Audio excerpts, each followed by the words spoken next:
911, what's your emergency? Help, my son's been kidnapped. Oh my god. Oh my god. I'm so sorry. I'm so sorry. I'm so sorry. I don't know what that was. That just came out of me. I think that was good. I think we just found something in the improvisation of it all. There was a spark in there. There was a spark. You found like your moved. story, you found your poetry within that line. Yeah, I was really trying to channel this character. I felt like Emma Stone in that SNL sketch. That I think you're I always referenced telling me last about that episode, I haven't and I seen. never sent you to. Yeah. But really, I found Deirdre. Welcome back to the First Podcast, everybody. Welcome back. So Jane and I have had a very interesting week. The both of us have, kind of separately. Oh yeah, I did have an unsuccessful first therapy appointment. No, you can leave it in, Ryan, but I won't tell them why. Yes. So you can speculate wildly in the comments. We will leave it at where it is. But I will say, afterwards, she did send me a bunch of cute pictures of her cats. And she's like, who needs therapy when I have Boggy? And I'm like, yeah, you got it, girl. You're so right. That's true. The day after a bad therapy experience, you'll be like, huh, who needs therapy when I have this cat? Who needs therapy when I have Diet Coke? You know, you're just looking for excuses not to pursue a different therapist. Well, listen, I may not have a therapist and I may not have a cat, but I do have Diet Coke, and I'll take a nice sip of it at night. I'm right actually now. drinking Diet Pepsi right now. Who am I? Addison Rae? Ooh, You guys. losing all my innocence in the backseat. Is it? My roommate is making salmon right now, and it smells so strongly of salmon in my apartment. It smells That's so good. Fun. That's so fun. I've you also guys... had. Oh wait, no, if you want to. No, we can keep talking about how much your apartment smells like salmon. No, please. Today we are discussing season. Oh wait, no, we were supposed to go to your thing. You set this up as we both had interesting weeks. What am I doing? Ryan has. Jane is really excited to talk about this episode. Jane is so excited to talk about this episode. It's her favorite episode of the entire show. If we don't get into season 5, episode 3, Desperate Measures right now, I'm gonna freak out. No, please, Ryan, tell us about your interesting week. Mine wasn't even very interesting. Mine was interesting because this past week I quit my job to go to a Nine Inch Nails concert. Yes. Okay, I did not hear the detail that it was to go to a Nine Inch Nails concert. Basically my boss was being a shithead. Did they play the Social and it was Network like, you cannot come. Score? So let me tell you, babe, I haven't even gone yet. It's on Valentine's Day. It was because he wanted me to work and was not budging, and I was just like, fuck it, I don't need this job. Wow. So did you say that next to his face? session, yeah, I did. I awesome. got my stuff from downstairs. I said, bye, I quit. And then he chases me down in the street like a real New Yorker. And so I literally scream at him in the street, go fuck yourself, twice. Oh my God, Ryan. Okay, you guys, the only story I had heard was I quit my job the other day. I did not hear any of this. This sounds like something that would happen in the Sam Raimi Spider-Man movies. Yeah, it was a little bit of a Sam Raimi moment. When Kirsten Dunst's boss embarrasses her, and it's that famous Kirsten moment Dunst. from the meme, she turns back and says, yeah, Enrique, I get you. I love those so movies. Kirsten Dunst, wow. I can't believe you called her Kristen Dunst. I said Kirsten, didn't I? You did not. You said okay. Kristen. Sorry, everybody. I will be checking in the edit to make sure. I can even dub over you saying Kristen to make it sound like you said Kirsten. I can edit in me saying Kirsten. I worked the early shift today. I've been up for a long time. I've taken a lot of steps today. And I'm making her record late because it's like 7:30 p.m. It's not that bad, but I wake up at like 5 every day. So yeah, we're gonna try and we're gonna keep this episode on track. We just had to kind of have a little catch up moment. Mm-hmm. I did stay up until 4 a.m. last night playing D&D with my friends, so I'm also in kind of a weird headspace. That's what you can expect when you're fun employed people. It's a charmed life. It's a charmed life filled with, maybe economic uncertainty, but lots of joy and fun and fulfillment, like in your personal life. And definitely no like lingering fears of death, Well, I wanted to say, congratulations, you're now fun employed, just like the Justins of the world. Thank you. Guys, everyone give a shout out to Justin for being the trendsetter. I am literally following in his footsteps right now. Hi, Justin. Yeah. Hi, Justin. Well, all seriousness, I am very happy for you because, first of all, that just sounds like one of those epic cinematic life moments. So I'm happy you kind of got to have that. Mm-hmm. And also, I feel like everything you've told me about this job the last year or two that we've talked, it sounds like it's always something bad. Like your boss being annoying. So I'm glad that you are free. And I trust that you will find something else. Thank you, Jane. Thank you, America. Thank you, world. It's so good to be looking forwards towards the future with Athena Grant in our eyes, because we begin season 5, episode 3, Desperate Measures, the part 2 of season 5, episode 2, Desperate Times. Oh my God, you guys, it was Desperate Times and now it's Desperate Measures. These writers are smart. This episode They're smarter than me.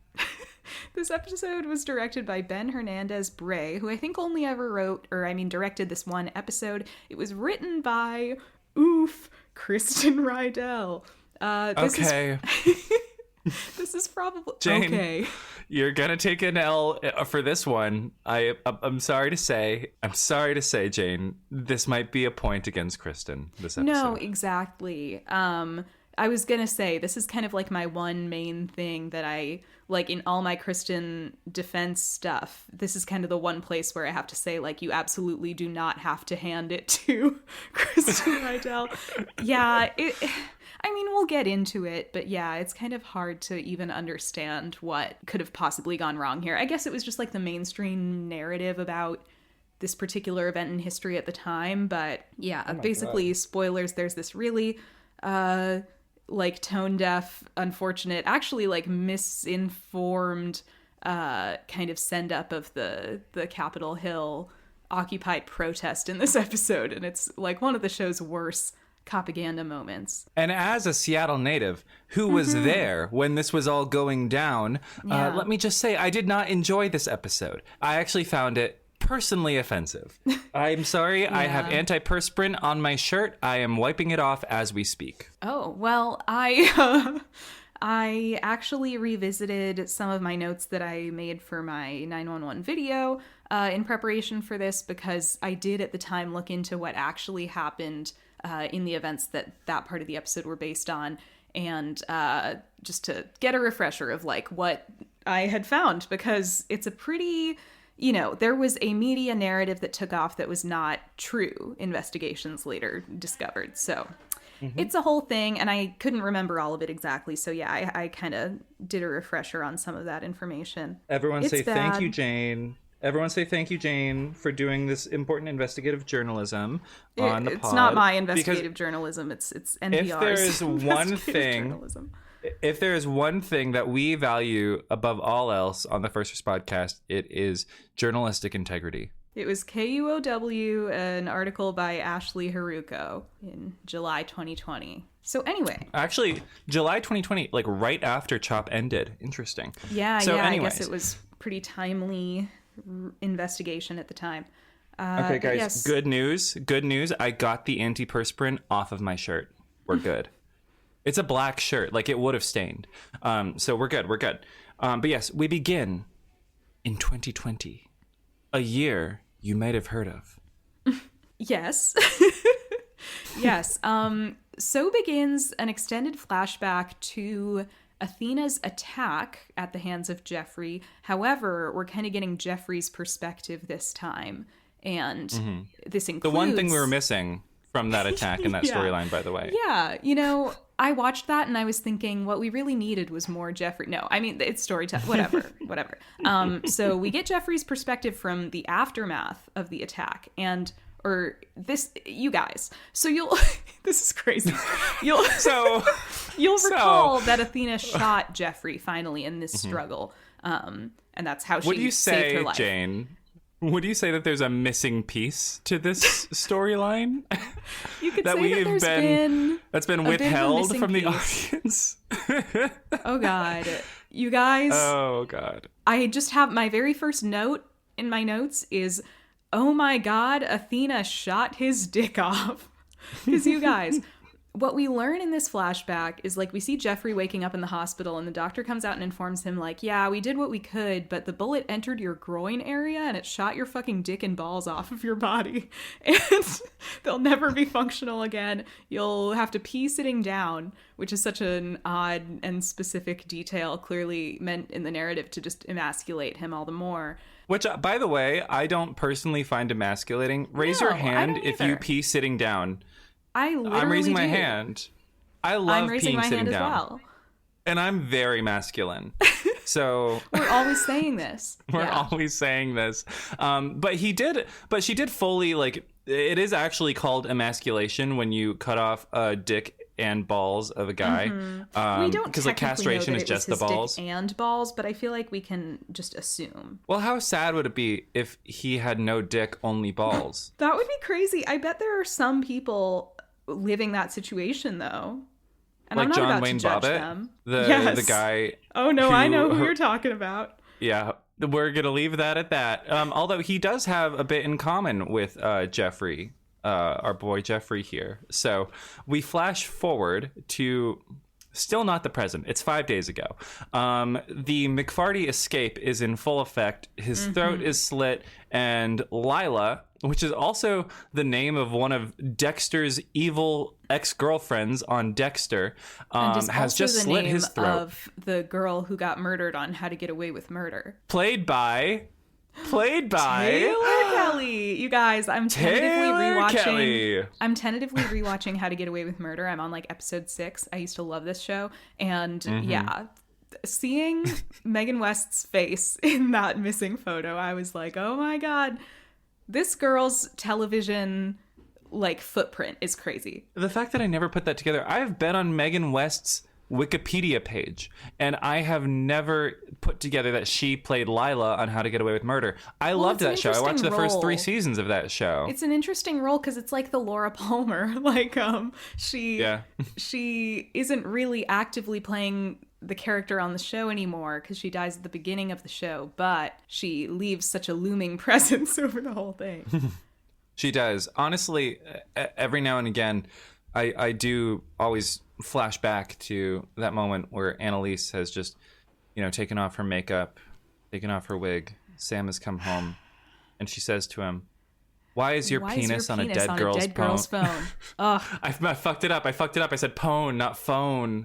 Fuck me. Oh, but I'm such an idiot for saying Kristen, apparently, even though I don't remember saying that. Yes, so where were we? The lawyer's name is Lila. I'm glad we're in agreements about that.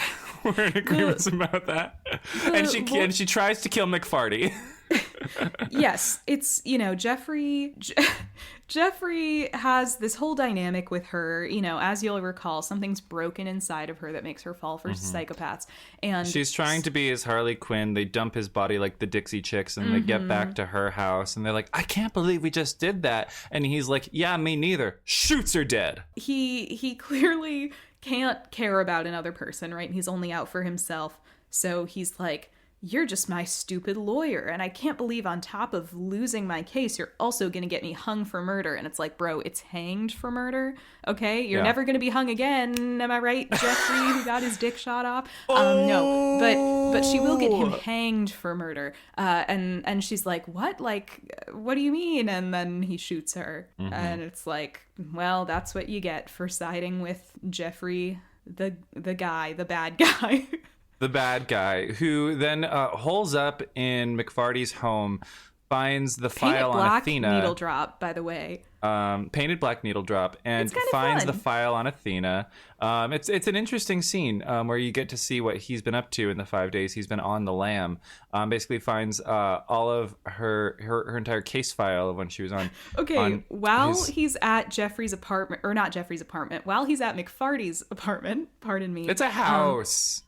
Is It's it a house. I guess I assumed that because we had deduced that McFarty lives this sad, solitary life, that he would just be in some small apartment with like no personalized details. What? It's not like he has kids, that he has to provide for. Right, because he he's has so alone. a work wife that he has a picture of himself framed with. Yes, that's what I was going to say. While Jeffrey is in the house, he finds this hilariously photoshopped photo of Athena and McFarty standing next to each other, except it's clear that the one of Athena is like a more natural looking picture of her in uniform, and the one of McFarty, it kind of looks like maybe it's one of his acting headshots crudely photoshopped onto a male torso in uniform. With a medal around his neck. Right. Yeah, but he's like looking off in this soulful way. It's like the lighting is all off. It looks like a headshot. It's very strange. And, it gets stranger when he finds this photo of Athena that appears to be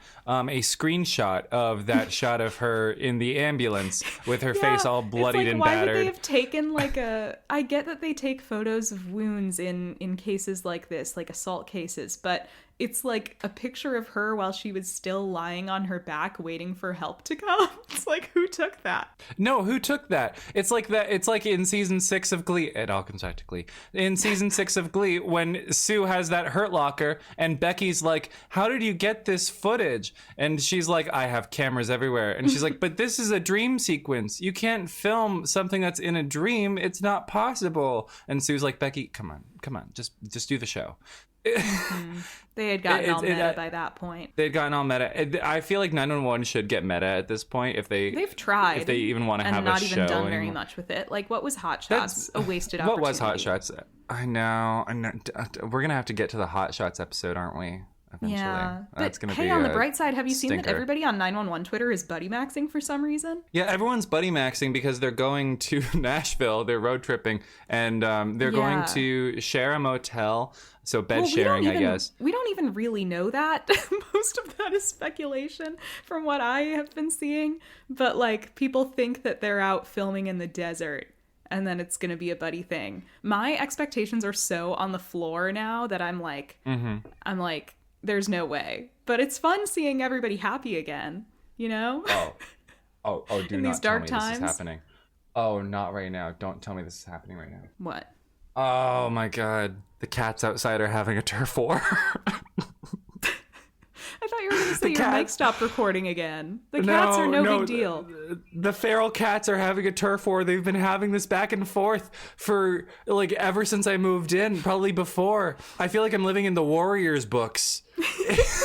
I wake up at 3 in the morning. Kelly life. I am Pepe Sylvia. I got boxes full of Pepe Sylvia. It's nonstop, these cats. It's ridiculous. And my upstairs neighbors are playing jazz. It's a very chaotic time to record. Well, and just I'm unemployed. Put a denoiser on your audio when you're done. I don't even know what I was going to say. Stop. You'll attract all the feral cat listeners we have. If I do it loud enough, will Boggy come to the microphone? No, because I have headphones on. She can't hear you. Put her on. Let me speak to her. She's sleeping on top of her cat tree. Anyway, we see Jeffrey now. The important part, yes. Jeffrey now. We see Jeffrey when he, we're still kind of in the flashback, but yes, this is like right before like now. 5 minutes ago, yeah. Yeah, when he crashed Michael and David's block party, he showed up and we see him doing all this creepy stuff. Like he goes into Athena's room and he starts like sniffing her panties. It's kind of like, and licks them too.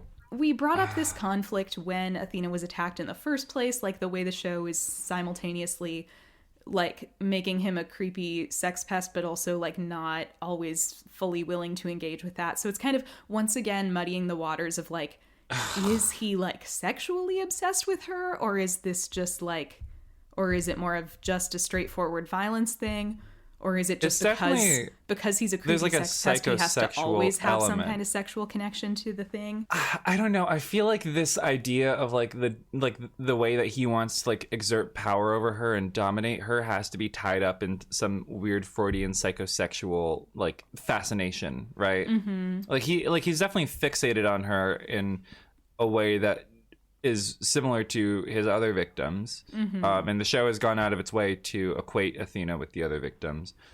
So it didn't feel out of left field. It just felt viscerally disgusting, which I guess was the intent. So it's just, there's something so particularly nasty about watching him like sniff and then lick her panties. Yeah, he like licks them.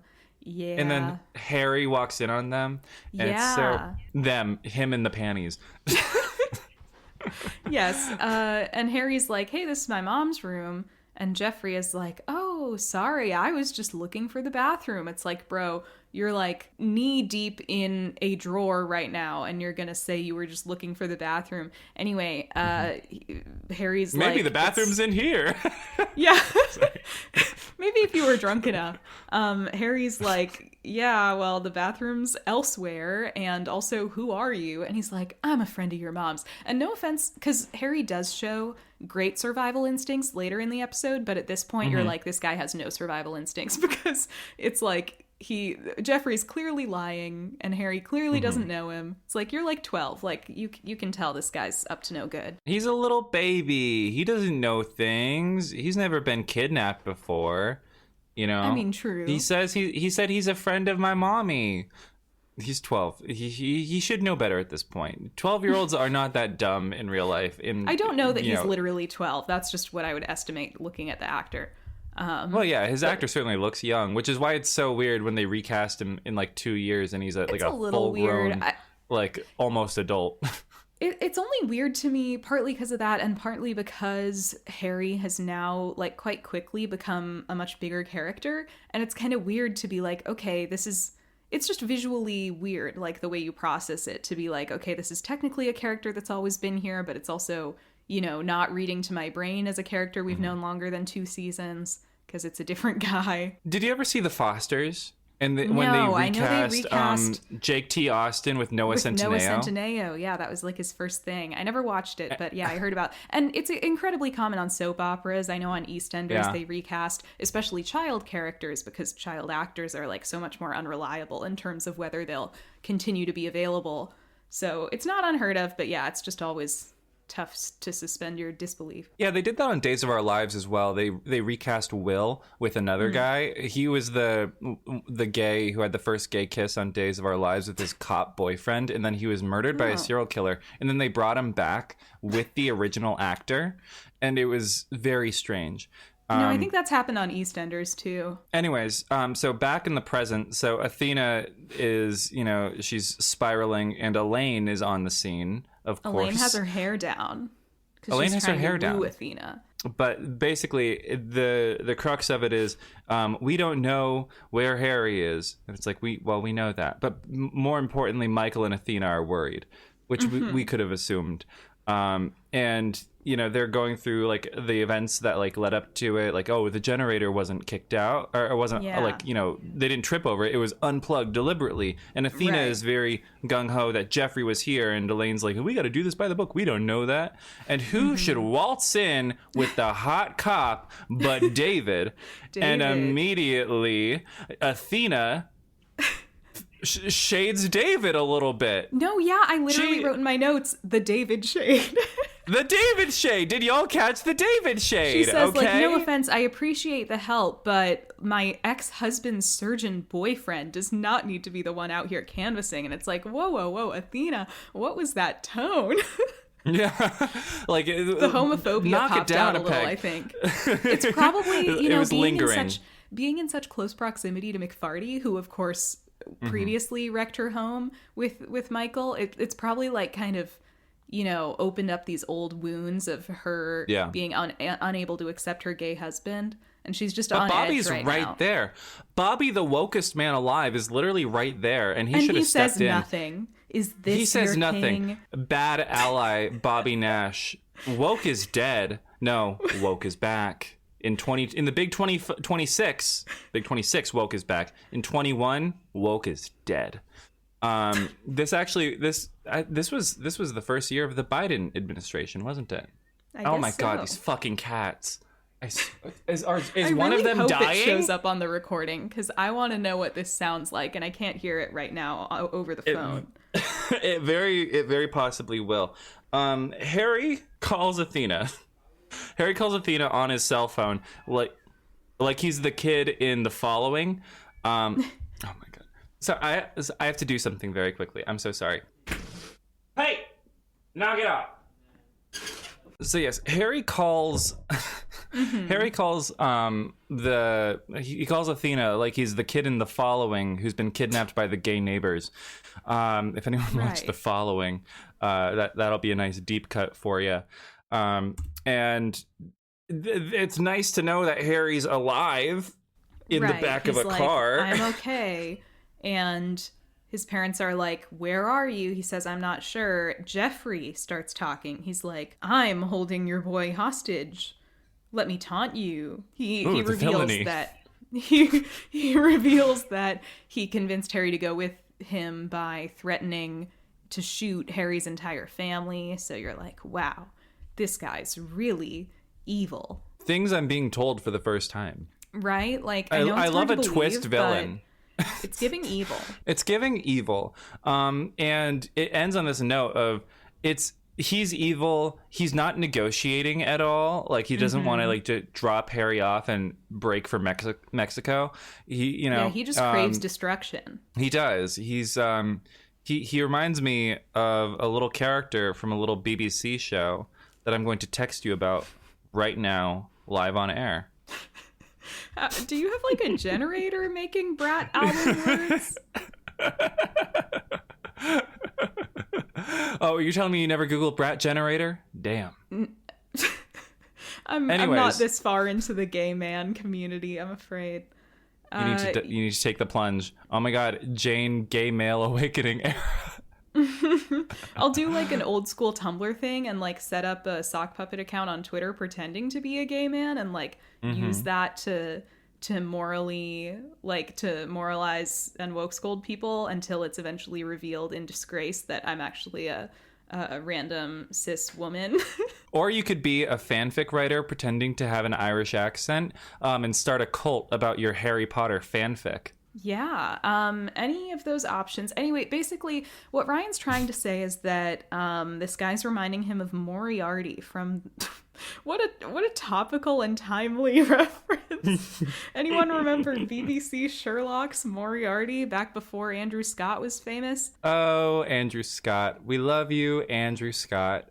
We do love Andrew Scott. I See meet him you, in Richard Linklater's Blue Moon. He's face. A highlight of that film.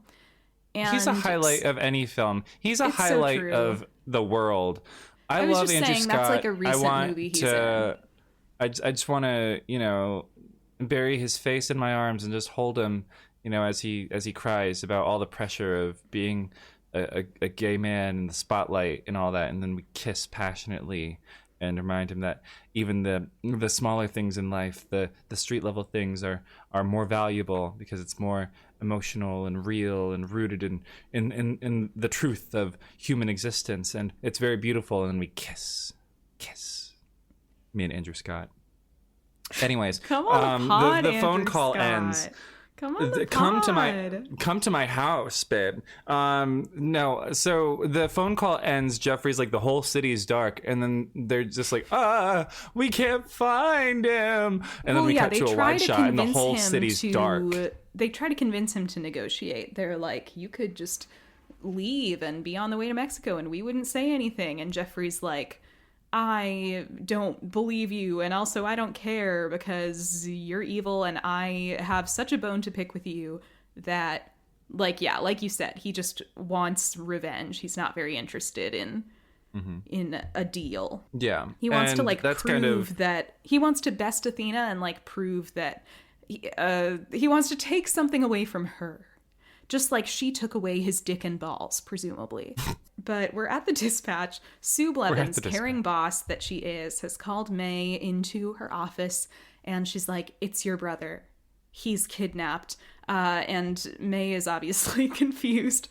Sue tells her the whole thing. It's Jeffrey Hudson. He's not actually in jail because of police incompetence. She literally says, like, it appears there's been some sort of mix-up. It's like, how could this happen?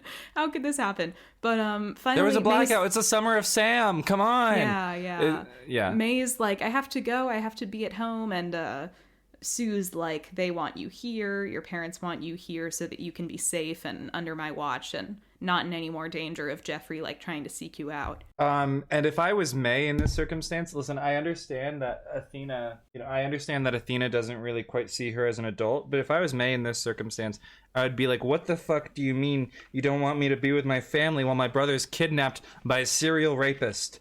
What do you mean? Yeah. What do you mean? Like, people just don't be treating May like a grown adult, you know? And May just goes along with it. And I have a theory about this. It's because they plotted out this episode and realized that there's an integral piece of the Grant household that they didn't account for when they were plotting it out. So they just had to put May somewhere. That's my theory. And I feel like it holds because you never even see May answering a 911 call in this episode. So it's not like they had a plan for her. To be fair, though, and I put this in my notes, I was like, do we think Sue told May to get back to work? Because I think what the scene implies is that she's saying, like, obviously you're not going to be working for the rest of the day, but we want you to hunker down here so that you're safe. She's on the clock.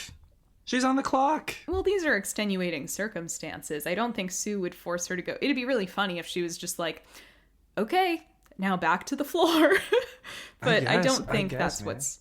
I don't know. You're right that they probably just didn't consider... they didn't want to deal with the implications of May also being there. Well, that's the thing when you do something that involves a whole family with this, you know? So that's Similarly, though, you'd think that Bobby would stay by Athena's side, but instead he's like, well... do you need me here? And Athena's like, go back to work. It's fine. So he's just like, okay, call me if you need anything. Which is obviously just to set up that, like, this is going to be an Athena and Michael adventure. But it's funny, like, in later seasons, I feel like it would definitely be Athena and Bobby. Not least because Michael isn't on the show anymore. Well, not the most recent season. Maybe in your season 9. You guys, I was so happy about being in season 5 that I forgot that I lived in a world where Bobby Nash was dead. No, but I know what you mean. And yeah, she sort of ushers Bobby off because Michael's main cast, and we need to have at least one episode that's partially dedicated to him. And I will say, Rockmond does earn his paycheck in this episode. He does give quite a good performance. He gets a lot of good emotional moments. But one moment he doesn't get is when David is saying sayonara and goes for the hug instead of the kiss, which you'd expect of a 2-year relationship. You know, I was going to say they hug, and you have to understand that's really quite an intimate display of affection for them, given that they've never kissed in their relationship. I'm not impressed. Maybe I have high standards, but I'm not impressed by this chaste, like, frat bro-esque, like, hug of, you go find your Sun King. I'll have a brewski waiting for you when you get back. No, yeah, it's utterly ridiculous. It's crazy. And utterly sexless, too. I don't need it to be sexful right now when it's like, your son is missing and I'm just trying to offer you emotional support. But yeah, you get no sense that these men are in a romantic relationship. No, it doesn't need to be sexual, but it does need to be romantic. At some point in the show, can I have one thing that's sexy with these two guys? Yeah, but not at this moment, I'm saying. Would you want it to be sexy?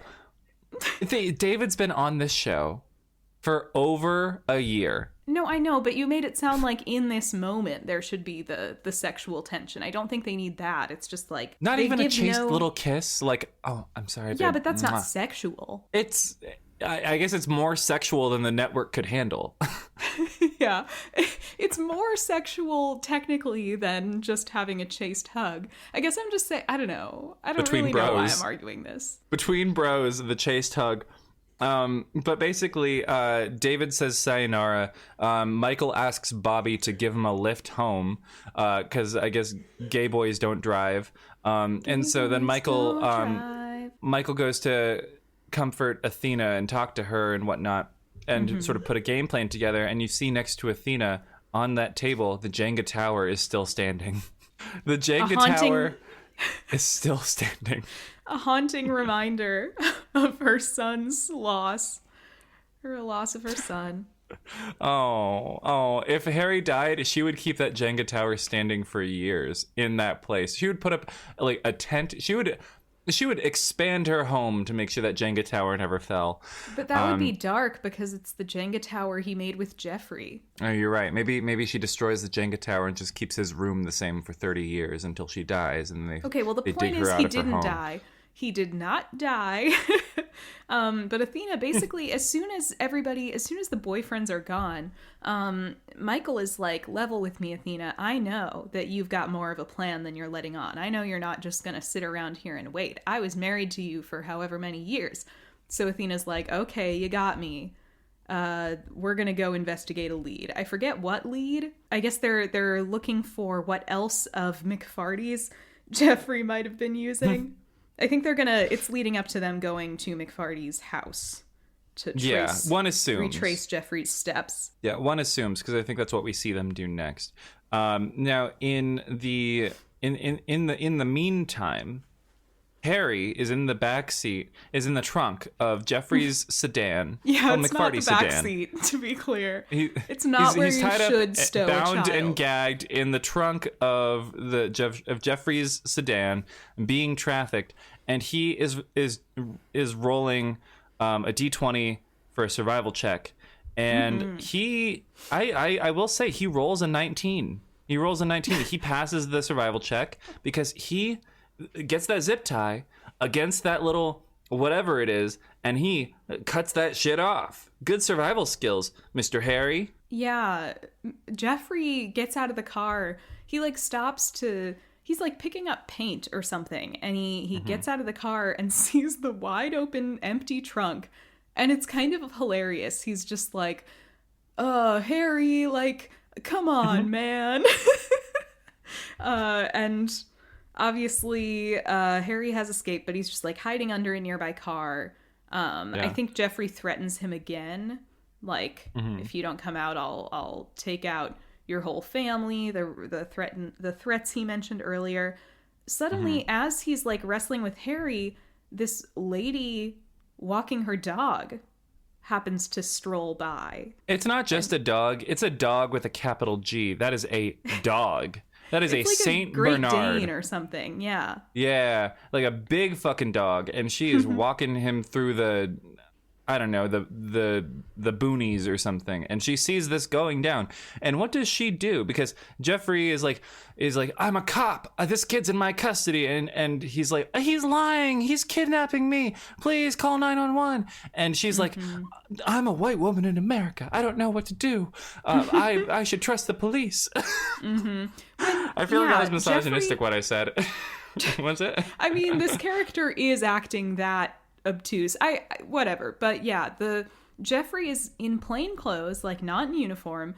He is forcing a child into an unmarked car. The child is actively screaming. The guy's physically forcing him. And he just flashes a badge at the lady, but it is a real moment of what would you do? And I think I would call 911. I don't think I would just trust his split-second flash of the badge. But anyway, luckily, Harry... It's crazy that he has to tell her this, but luckily Harry is hey, take your phone out, record this. My parents need to know what happened to me. And so the girl... it does start filming. At this point, she asks for the badge, which he flashes really, really fast and then puts away. And he drives off with Harry. But at least we have someone capturing this on video. And she presumably puts that into her personal files and whips it out at parties. And is like, yo, I saw this one time. Isn't it crazy? Check it out. No, we find out later that she uploaded it to Twitter and it went mega viral. She was like, maybe I can use this for clout. We cut to... Did you ever hear about this story? I'm sorry, we need to stay on track, but this is just a really short one that I was just reminded of by myself. RuPaul once claimed on his podcast that one night in New York in, I believe, the 1980s, he saw a man drowning in the Hudson River. And instead of like calling for help or, you know, trying to do something to rescue the man, he just knelt down and prayed for him. Stop. What? I'm not joking. RuPaul claims to have seen a man drowning in the Hudson River and prayed for him, and did not follow up on the end of that story whether or not that man survived. So, as far as we're aware, as far as we're aware, RuPaul may have indirectly murdered a man. So cancel her for that next. Yeah, that's crazy. I tell that story to delay the inevitable because now we have to talk about the big thing in this episode that we don't want to. So, 911 call. Somebody says, hey, my friend just got shot in the PPZ. And the dispatcher says, what? And they say, the autonomous cop-free zone. Come quick. Cut to a direct parody of the Capitol Hill Occupied protest, which was an autonomous zone in the Capitol Hill neighborhood of Seattle, which, you know, happened as a result of some protests in which police officers used a lot of force and weapons against protesters, and it became a very contentious kind of standoff, and some people, occupied this part of town, didn't let cops in. The cops in the local police, their local like police station, I think they vacated and boarded up. So you had this cop-free zone. It was promptly set on fire. Yeah. Mm-hmm. Yeah, as it should have been. So right? Yeah, because this was in late May to June 2020 during the George Floyd protest. I think it was established in June. It was established in June, but the protest, Floyd. The protest began in late May. And yes, it was, I mean, autonomous zones are not unprecedented, but this is the most widely covered in the media in recent memory. Actually, until somewhat recently, because Minneapolis recently set up an autonomous zone that I think was short-lived. I haven't heard much about it, but I haven't either. I have to assume it was quashed. Basically, the story that this episode chooses to... So what happens in the episode is the 118 are called to this parody of the CHOP, Capitol Hill Occupied Protest. In the show, they're calling it the PPZ, the People's Protection Zone. It almost feels like they've even dumbed down the name to try and make the people seem less serious, you know what I mean? Yeah. Like People's Protection Zone is much simpler than, say, Capitol Hill Autonomous Zone or Capitol Hill Occupied Protest.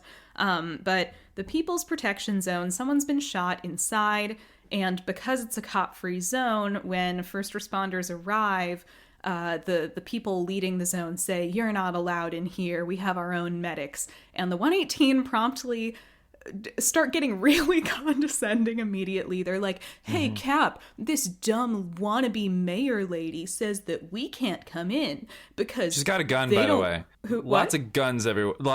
Yes, everybody is armed, which was not true. It's just ridiculous. They're acting like, you know, it's genuinely like a people's militia has sprung up. Anyway, like they're the Proud Boys. This big dumb lady says, you're not allowed in here. The Bobby is like, I thought anarchists didn't have Oh yeah, Buck says this hilariously juvenile thing where he's like, Bobby, she won't let us in because of some stupid rule.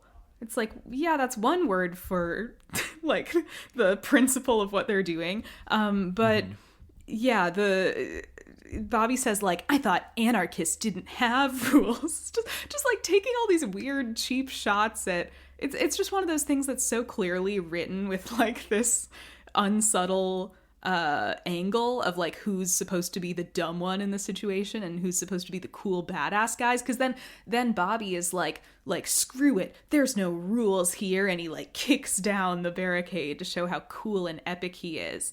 And when someone tries to stop him, he goes like, there's nothing stopping me from like bashing your head in with this axe. Like, they really go hard on the like Bobby epic action hero thing. In character, it's supposed to be like he's really antsy because Harry's kidnapped and he has like no fuse or patience. Well, yes, that's supposed to be like narratively the point of the scene is afterwards. Hen and Buck are like, wow, like you're sure on one tonight. And Bobby just blurts out, he's like, Harry's been kidnapped by Jeffrey Hudson. That's why I'm acting so weird. Yeah. So it's just kind of clumsy. But the point is, this was based on, I mean, a couple different people got shot in the chop when it was going on. Mm-hmm. And because, you know, some people were taking advantage of this kind of, in some ways, I don't want to say disorganized, but like the chaos of the moment. People were taking advantage of the chaos of the moment. There were bad actors who, were like interlopers. Yes. And And the main thing that this is based on is a young man, I think he was 19. This guy, Lorenzo Anderson Jr., was shot. It was actually the night of Juneteenth. He was shot, and people in the chop cared for him. There were medics around. They tried to do first aid while they had called 911 while they were waiting for help. And around... They had called 911. Very important detail. Yes, they did call 911. About 20 minutes after they first called it in, first responders finally arrived, and they were told that this man had been taken to the hospital by the people within the zone who got tired of waiting, and then he later died at the hospital. And the story, and this is a very important detail, the reason this story ever came out in the first place is, I believe the president of like the Seattle kind of branch of the police officers union, it's like the Seattle Police Officers Guild or whatever, he went on Fox News like 4 hours after the shooting. So like presumably probably had not even gotten the details of what had happened. He went on Fox News and claimed that the man had died because first responders were told by the CHOP that they couldn't enter, that they were kept by protesters from giving aid to this man. And then in the weeks that followed, KUOW, the like NPR, I think the local NPR team, did their own investigation of like analyzed all the police and fire records, the records of the people who were on the scene, and found that it was actually due to miscommunication on the part of like the cops and the Seattle fire. So and by the way, his message was platformed by, at the time, our spineless fence sitter, blue mayor Jenny Durkin, who promptly lost her re-election campaign. Well, it was also pushed by the, I think, police chief at the time, Carmen Best. But everyone, basically, there's a very detailed timeline of events that KUOW reconstructed. I can put a link to the article in the description of this. But essentially what they found is that for those 20 minutes before Lorenzo could get help, it's almost like just like a Looney Tunes incompetence marathon where like the cops are calling dispatch like, hey, are you, or no, it's like the firefighters are calling dispatch like, hey, are we cleared to go in yet? And the cops are telling dispatch they're not cleared to come in yet. Finally, the cops will be like, hey, meet us at this street and this street. And the fire department will be like, did you say this street and this street? And they're like, no, come to this way. It just turns into this whole mess. Like, it's just like cartoonish. No one. Meanwhile, the people giving first aid to the man who got shot, they are like, they can see first responders and they're begging them to come in, or maybe not the medics, but like whoever is like at the edge of the chop, able to see first responders, are like begging them to come in, saying like, why can't you just come in? And eventually, after 20 minutes of waiting, people just put Lorenzo in someone's nearby pickup truck and brought him to the hospital themselves. So it was really, if anything, it's like commendable how many people in the zone like rallied together to give first aid, to make a plan. It's not commendable that there was so much incompetence and miscommunication that it cost the man his life, presumably.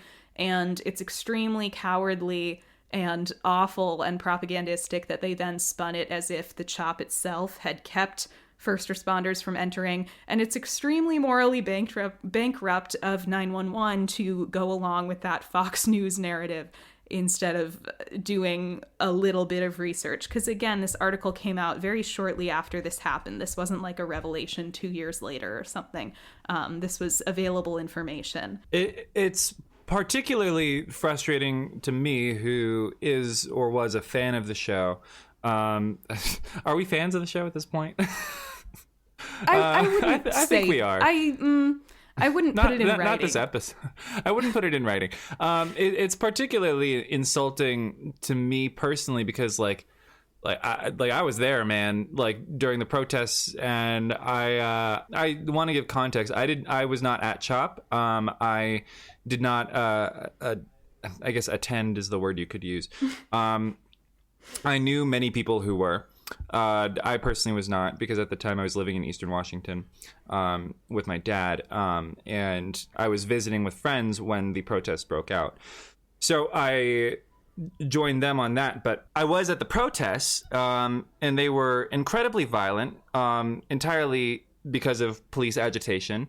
So the Seattle Police Department is notorious as a particularly militant and unjust department in America. One look at their long history of abuse towards Black and Indigenous residents, their abuse towards the large homeless population in Seattle, tells you a very clear picture of who they are and what their values are. At the protests, as was the case with many departments nationwide, they agitated at the drop of a hat. There was a very notorious incident where they maced a 9-year-old girl, and they deployed mace, tear gas, all the chemical weapons, nightsticks, the whole 9 yards, rubber bullets on a flurry of protesters, including me. And so because of that, to see this show essentially side with SPD, side with the Fox News narrative in this way is not only personally insulting to someone who was there, but also on like a deeper level, it just incites like a certain level of rage at the way this show takes the sides of the police above all else. You know what I mean? This feels like almost the worst example of that in the show, in my opinion. And it's interesting because it's not even, well, until later, it's not even one that really involves Athena. It's just like an unrelated, extremely bad bit of propaganda. Yeah, parody. You said you called it a parody of CHOP, and that seems like the right word. Yeah, because it's a very insulting, very unserious, very like cartoonish, unwilling to engage with the humanity of these people. Just wants to make a fool of them. And don't get me wrong, there are critiques to be had about CHOP. Yeah, I am not necessarily endorsing CHOP. Like, I don't know everything about it.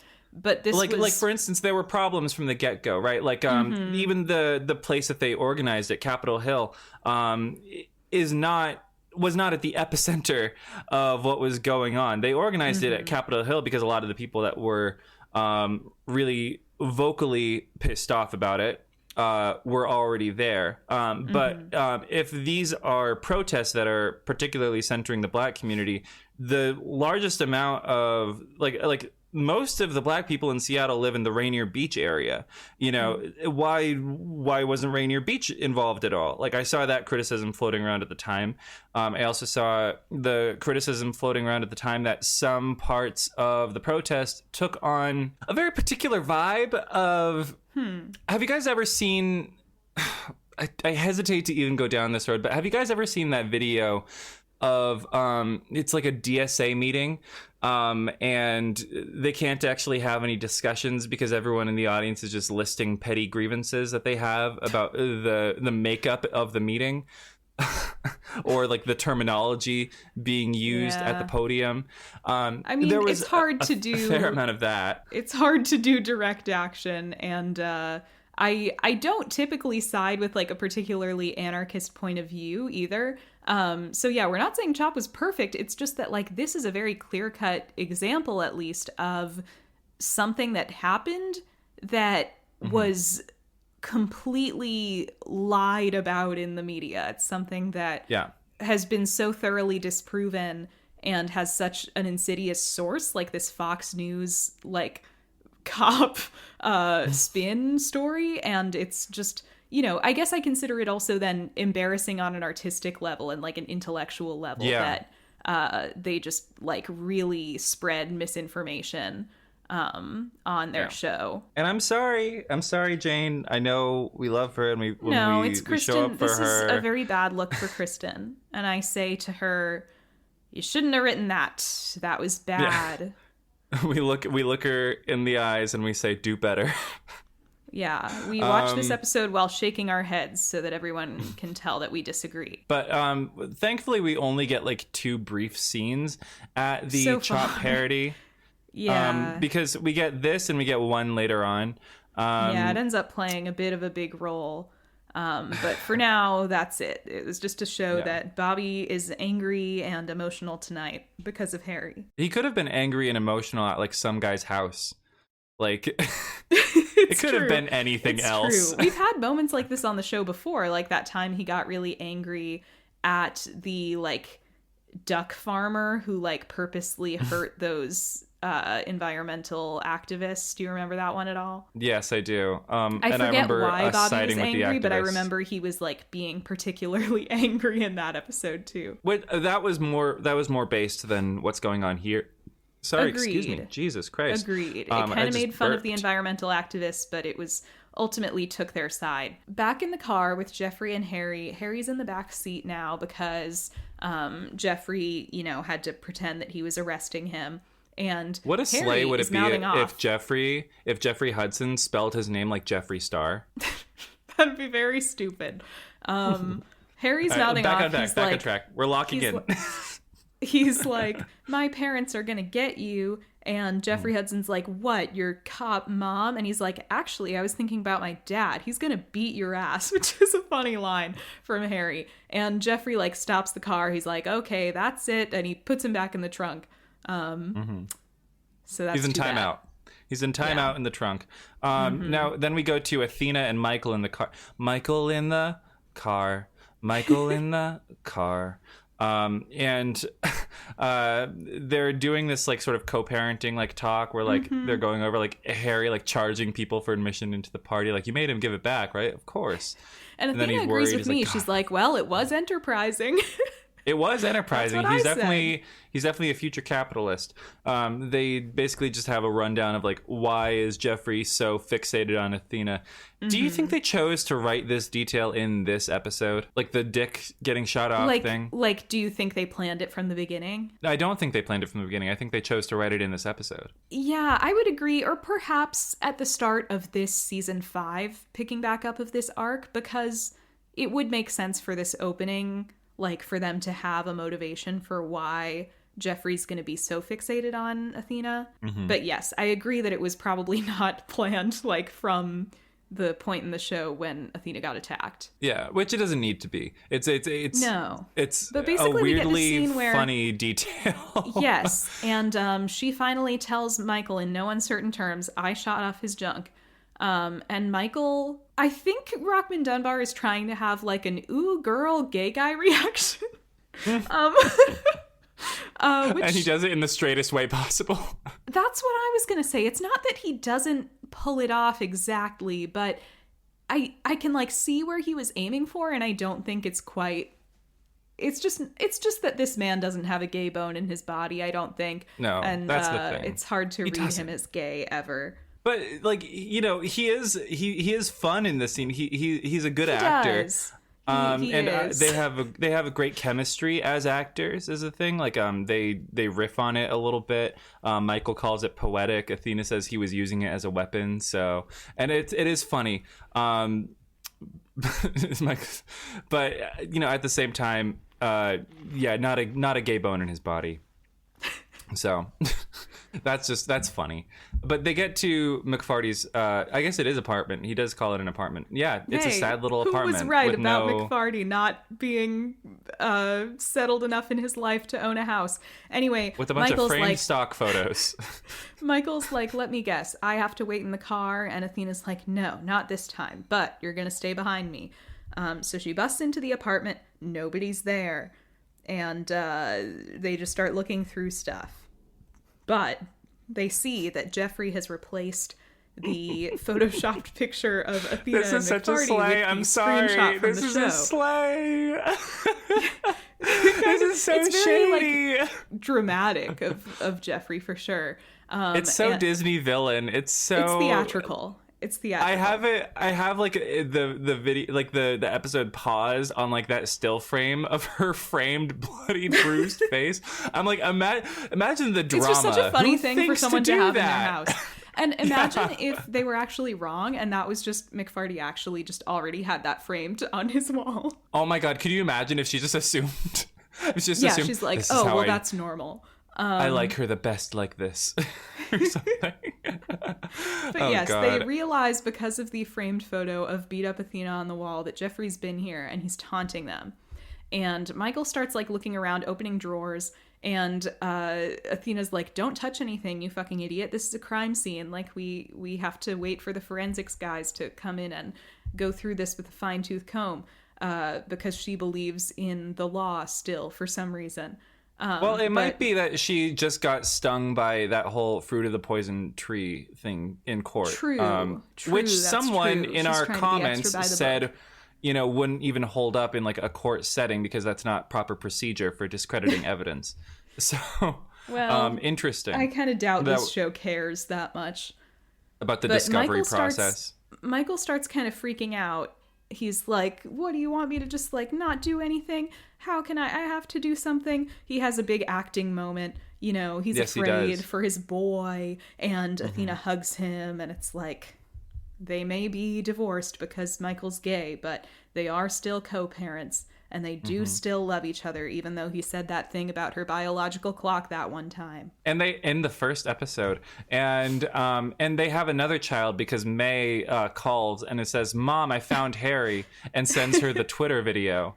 Right? Sends her the Twitter video of Harry getting pushed into that car that has gone viral. And Maynard is over here like, wow, I have it pulled up on my monitor too, because I'm big on child getting abducted Twitter. And then we get this lousy comment. We get this really lousy slap in the face comment from Maynard. Let's talk about this, because Maynard's like, wow, how did May find this? And Athena says, well, ever since our little run-in with that ridiculously abusive racist cop, May gets notifications on her phone for like police videos of cops acting out. And Maynard says, like, thank God for, I never thought I'd be saying this, but thank God for Karens and for nosy Karens and their Twitter accounts. And it's like, Maynard, stop right there. First of all, that's not what a Karen means. A Karen is someone who tries to abuse the authority of the cops, not the other way around. Second of all, like, some balls on you, Maynard, to be like, well, thank God for this dumb bitch who took this video of this guy pretending to be a cop. It's like, you are like facilitating these, May getting an alert on her phone every time there's a video of a cop acting out. We don't want to unpack that. Maynard, does she know that Michael's driving? Does she know she's on speaker? Does she know? I get it. Athena's not the wokest cop in the police department. I get Athena lets a lot of shit slide. But Michael was personally victimized by this racist police officer, and here's Maynard barging in like, everybody sit down and listen to what I have to say about this. I'm like, girl, fuck you. Fuck you. And Maynard's the one who, back when Michael and the kids were brutalized by one of her cops, Maynard was the one like, yeah, I'll like put the report in, but by the way, probably nothing's gonna happen. And it was like, you're the boss. What do you mean nothing's gonna happen?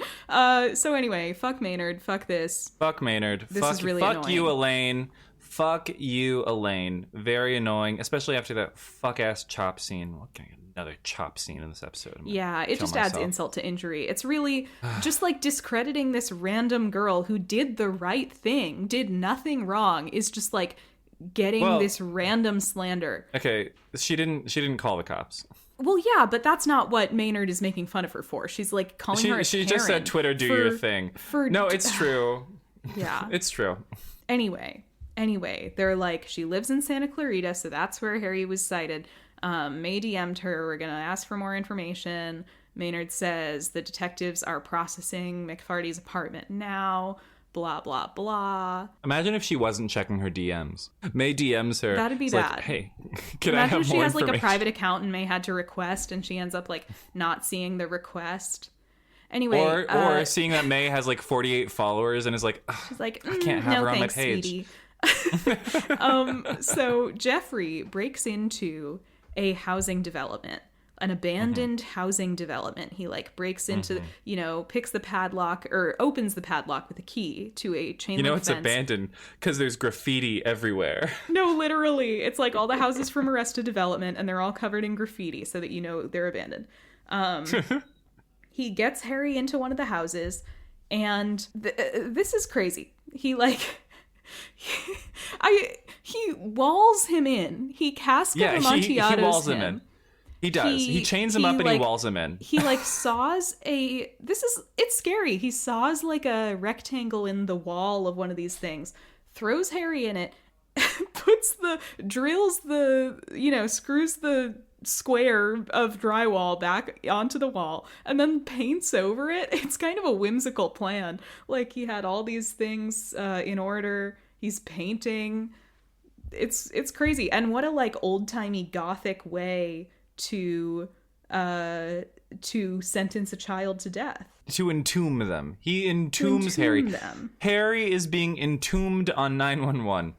Imagine watching this live and being like, are they really entombing him on my 911? Really entombing Harry? I have the perfect quote for this. It's from Ryan. Yeah, I have a note from November 19th, 2025. Quote, I think it's fine to entomb people, unquote. Ryan Kearns. I don't really remember what this was in reference to, but I swear you did say that on the podcast at some point. No, I believe that I said that, and I probably stand beside it. I think I was editing an episode and found that line so funny that I decided to write it in my notes. And now I'm glad I did, because look, we can call you a hypocrite right on the air. Let me amend it.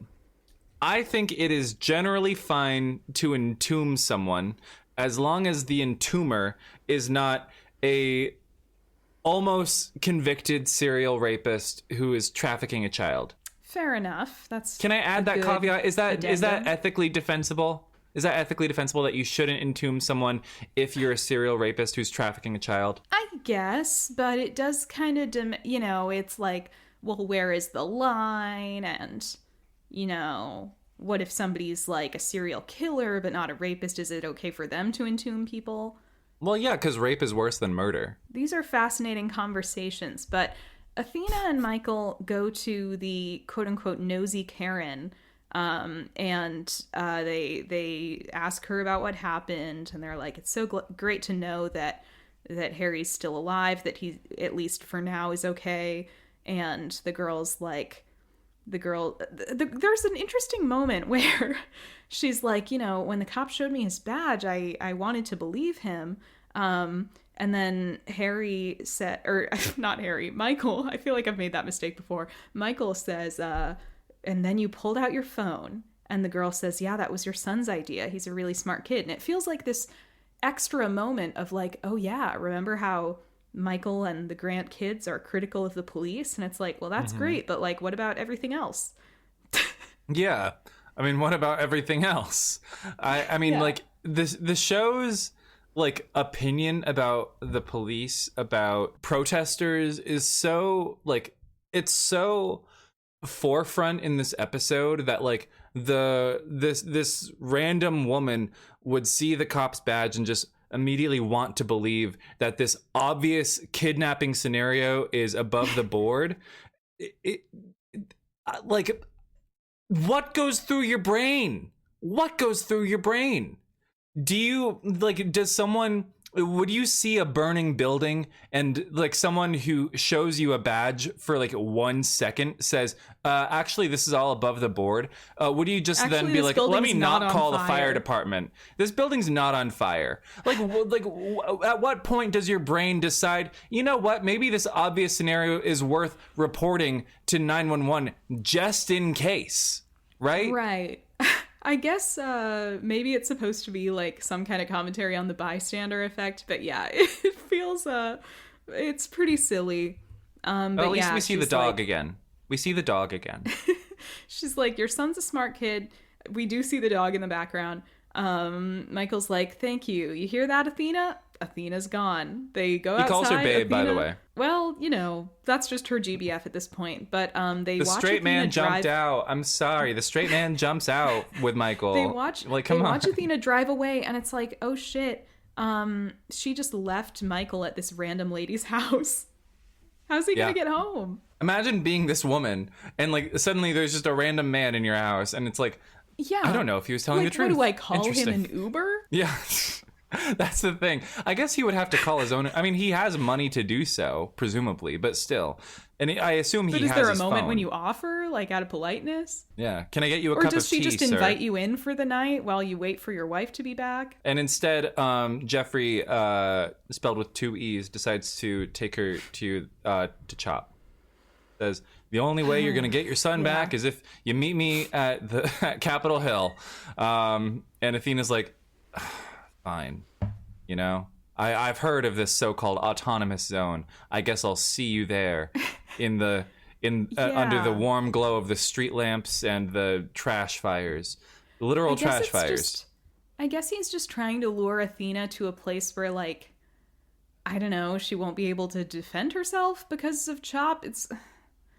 I don't know. Again, noticing how Chop is incidental and not even the point of the episode, and yet they still managed to do it wrong. Could have been anything else. But at the station, Bobby is like sitting alone in the glass changing room praying because he's Catholic, and all the other firefighters who are in this episode for like 30 seconds, except for Eddie at the end, they're all like, you know, should we go in? Should we talk to him? Eddie has one line about Christopher so that you remember that he has a son. He's like, if it was Christopher, I'd be losing my mind. And you're like, oh my God, so about that, Eddie. Season 9, but, you know, like, bestie, I'm afraid to tell you this. You know who doesn't have a line? Because the show doesn't care if you remember she has a son? Penn. That's true. Yeah, Bobby is just doing his Catholic prayer thing. Blessed is the fruit of thy womb, Hail Mary, he's saying the Hail Marys, and whatever. Then he gets a phone call. We're not going to get into religion on this Michael. Podcast.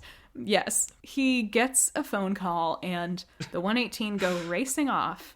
Athena. The 118 go racing off. Athena gets her gun and she gets out of the car and she decides to play a bit of a ruse. She goes up to the wannabe mayor of the Chop and she's like, I want to be in your people's protection zone because I'm people and I need protection. And this lady's like, protection from who? And she says, a pig an animal with a badge. Again, it's such a parody. It feels like it's insulting this Chop leader's intelligence. You know, it's trying to make her look stupid that she falls for this ruse by a cop that... It helps that they have an actress who is waltzing around with a rifle strung over her shoulder, taking her time, like you know, going up to the barricade, like, you know, foghorn leghorn, you know, and like having to like be like, state your business. And it's like, yeah. I'm sorry, it's so obvious. No one on this team had spent a single minute looking into what the actual people of Chop were like. Right. I'm sorry. There weren't foghorn leghorns running around with like rifles and AK-47s. I read that there was like a food co-op and they were like doing movie nights.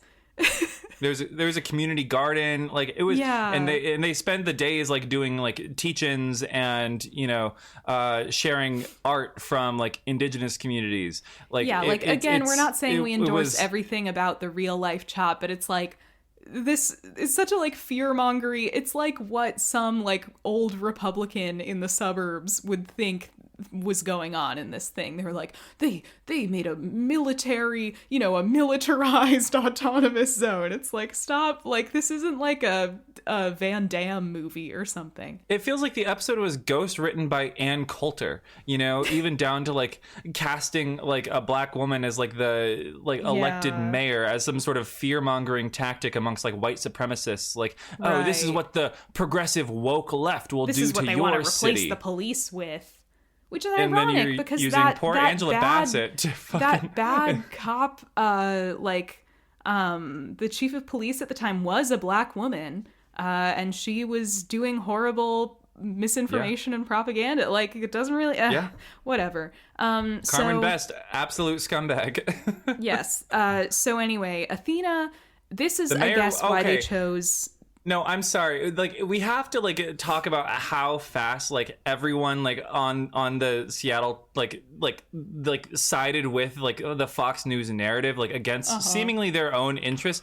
Jenny Durkin, by the way, is a lesbian who is mayor of Seattle, and she was the fence sitter who was both sidesing and pushing this narrative. And that's the real thing is like contrary to what right wingers believe, like identity alone does not dictate people's politics, even amongst Democrats, especially amongst Democrats, Yeah, there are so many like sellouts, centrist sellout, like gays or people of color. It's like, it doesn't really matter. Anyone can be a fence sitter or a right winger.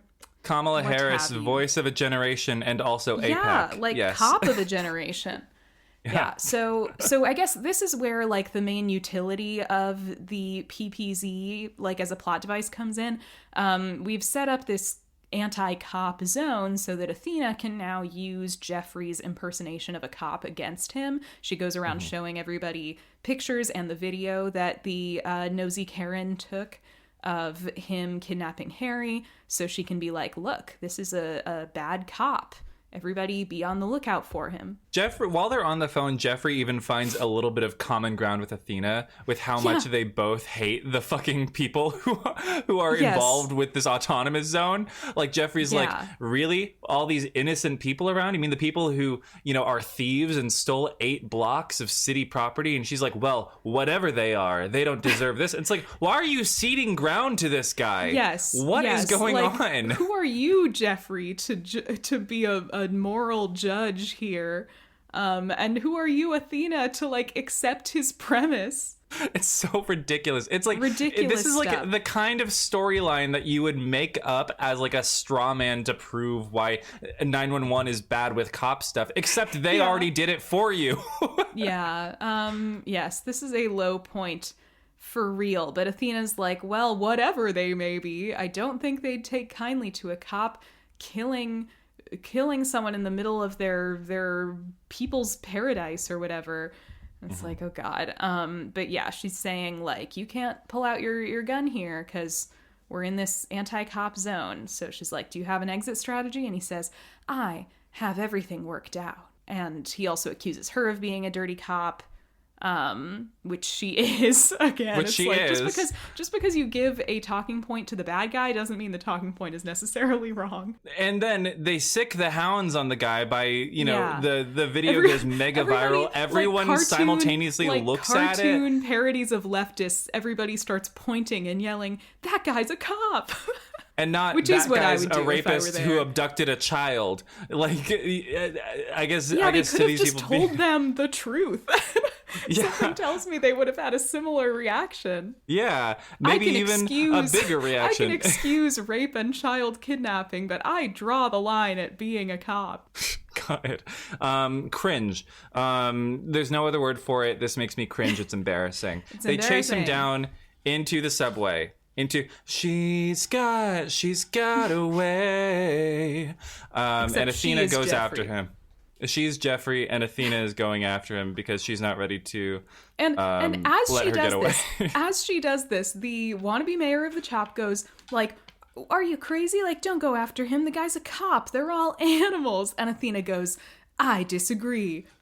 Like, not all cops. And then she runs off. It's like, you just Some had to get cops one are last... Angela Bassett, right? Yeah, you had to get one last pro-cop moment in. Yeah, so Athena chases him down into the abandoned subway station. It's powerless and with no lights, and it's very spooky, ooky. And she's does her whole cop thing, like, it's not over for you. You could still, turn this around. I could get you a good deal or whatever the fuck. You could only do 20 years with your no penis. And when you get out, you'll be 65 and still have no penis or balls because I shot them off. And then Jeffrey's like, I've got the light on the darkness on my side. She's like, I disagree. And then the 118 flashes their headlights. It's the 118. It's so funny. The 118 appear out of the darkness, a beacon of good in the dark world. It's very funny. It's sort of like the pacing of it sort of registers like a comedy beat. It does. It's and then they're all like stone faced too, like because Bobby's Buck's just sitting mad. there like mogging. Yeah, Eddie's there like trying to force an emotion to his face. And so there's a great moment where Jeffrey goes, "You lured me down here," and Athena goes, "No, bitch, I chased you down here." So that's a fun one to watch Angela deliver. And what does Jeffrey decide to do? He decides to suicide by cop because he points his gun right at Bobby, and Athena unloads her weapon into him, and then is like, damn it, because he was supposed to give information about Harry, where he is and all that. Which I know that she had said to Bobby, like, next time I won't aim for his leg or whatever, I'll shoot to kill. But she could still have aimed for a non-lethal shot, She could have shot him in the hand to disarm him or something. If she's that good of a shot, which I think we are to assume she is. She did 5 rounds into the guy. So yeah, she shoots him multiple times. I found that surprising. I mean, not surprising because like Athena would, but it's like, this thing of like, oh, I had to shoot him dead and now I'm mad because we can't use him anymore to find Harry. It's like, well, you didn't have to shoot him dead. I know that you've been burned before, but just... And this is where the Moriarty thing comes in, because he reveals to her that the gun is unloaded, and so it turns out it was like a suicide plan with like his twisted mind to like torment her even after he dies. Always one step ahead of her, even in death. Yeah. Exactly. Yeah. So that's where the Moriarty thing came from me. I would agree. Not equating this little rat-faced good villain TV actor with the legendary and presumably younger and more beautiful Andrew Scott. I don't know if younger. Maybe they're about the same age. But definitely, certainly more older beautiful. Than he looks. No shade. But, no shade to this guy. Like, he is still, a handsome man. I mean, we'll always associate him with being Jeffrey Hudson from 911. That's the thing. Yeah. Just like anyway, the poor 118 Jennifer Love Hewitt's husband. They're not able to resuscitate Jeffrey. He's dead on arrival. He's dead on arrival. They got no post. I think he's dead on the scene, technically. Yes. And so back at the police station, Athena is going over with Elaine, fucking Elaine, about like still with her hair down. There's something that bothers me about the show, like making it like, oh, this is hot after hours Elaine. This is the Elaine who like got up and curled her hair this morning. Mm-hmm. Is that weird of me to say? That I'm annoyed that they're like trying to style her up. It's something about, it's just like, don't make Elaine, whatever. Don't make Elaine hot. Just deserves. Come on. Yeah, like, it's not right. It doesn't feel right. I mean, this is Elaine like you've never seen her, This is Elaine, yeah, again, after hours. I do want to give a brief funeral for the Brat Post-it, because this is the last time we'll ever see it. And it might be the last time we see anything Brat-related, because the moment is flopping, unfortunately. So I guess bye-bye, Brat. I don't know, I'll still stream B2B. I'll still stream... I didn't think she was very good in 100 Nights of Hero either, but that's no personal judgment against Charlie XCX. Anyway, Athena finds the keys that were in, I guess, McFarty's apartment, and they're like, they deduce that these are Jeffrey's keys to the abandoned real estate development that I guess he was working on. Oh yeah, I forgot he was like a real estate developer. That was his whole backstory. Yeah. We just know And him it was so much broken as like into a few days ago. the criminal guy or whatever. That it's like, oh, I guess he was a real estate developer. But yeah, Jeffrey Hudson was on a Santa Clarita diet, or not a Santa Clarita diet, because he was on a Valencia diet, where they filmed Weeds, and there it's very dry. That's a reference that I hope someone gets, because I'll be sad if they don't. But where they're going, they don't need keys is the important part. Bobby rams down the fence with his LAFD truck or whatever, and then they go and they start searching the houses, yelling, "Harry! Harry!" And this was very funny for me because I have a roommate named Harry, and when I was watching this on the TV, who should come out and say, "What?" really loudly, but my roommate Harry. What a sweet man. But anyways, they find the wet paint canisters. Mm-hmm. Wet paint is where I got all of my... Yes, they find paint cans, and they're like, look for wet paint. And wet paint is where I would get my teen drama scoops back in the day. Shout out if you remember wetpaint.com. I don't, but my local art store is called Wet Paint. Oh, nice. Maybe they were running the site. They had some good goss. Probably. But finally, they're looking for wet paint, and very luckily, the wall with the wet paint on it happens to be in the room they're currently all standing in. Yeah, isn't that convenient? Isn't that convenient? I guess if they found like the paint cans nearby, maybe but it's looking back on it, it's kind of silly. They find the wet paint. They go, Eddie. Eddie goes over and just starts ramming a sharp like pickaxe into the wall with seemingly no foresight of like, oh, there could be a child behind this wall that we don't want to stab in the head. That was the only moment, like, Michael stops him and is like, wait, let me just tear the rest of it down. But it's like, bro, did you not maybe want to tap on the wall like a little softer? Listen, Eddie's not the sharpest tool in the shed, because unlike that pickaxe, he is not the sharpest tool in the shed. I already said that. No, that was good. That was good. Thank you. I appreciate it. They resuscitate Harry. He's fine. Ladies and gentlemen, we got him. Okay? We got him. And they should do like an internal scan, just because Jeffrey Hudson was the real estate developer. There is asbestos in there. There's gotta be. There's probably like lead in the paint. God. He was cutting corners because he was too busy to make sure they were all up to code. Doing unspeakable things. And so they have a family reunion. They take Harry back in the ambulance, and all is right with the world. Harry's like, "Mommy, did you get him?" And she's like, "Yeah, kid, I got him." Harry, how old is Harry that he still calls her mommy? It's very sweet. Okay, I thought that the intention here was that in this moment of vulnerability and fear and relief, he calls her mommy. Not that that's something he regularly calls her. It was just I don't know. I've lost all sense of that because Ryan Kearns judging a traumatized child for calling his mom mommy just because he's like 12 years old. But okay, well, you know what? I was once a traumatized child, and I never called my mom mommy. Yeah, you were too cool. I was too busy not all crying. Traumatized children can be as cool, unfortunately. And it's true. Back at dispatch, thank heavens, symbolically, the power just happens to come back on just as May learns that her brother is all right. It's like, wow, that thing that Athena said about the light and the dark. Okay, that's one thing I could give Kristen Rydell is, okay, that's like a motif that existed throughout the episode. Doesn't really outweigh the other stuff, but good for her. Jane, you're going to give her the most base motif win you could possibly have. You don't the battle get between light and darkness. God.